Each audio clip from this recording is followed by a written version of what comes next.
How to reset Telegram account in case you forgot the password. Hello everybody, welcome back to my channel. This is me Pimin Basnat, and today I'll guide you on how you can easily reset your Telegram account password, or how you can reset your Telegram account. Now the process itself is quite simple and quite easy, so let me guide you through. First things first, you want to open up your Telegram application, and here it will take you to the login page. Tap on start messaging, and here now you want to enter in your country code and phone number. I'll just enter in my country code here and my phone number.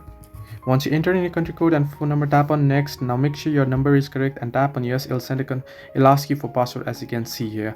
Now if you forgot the password, what you can do is at the screen you can see the forgot password option, right? You want to simply tap on it. Once you tap on it, it'll say that we have sent a recovery code to the email you provided. So whenever you set a password two-step verification on Telegram, it asks you to set a backup email, right? So it'll send a Gmail to that. So you want to tap on continue, and as you can see, I've already got the recovery code here.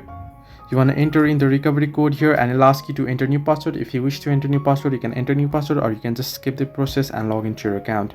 So this way you can reset your Telegram account password. Hope this helped you.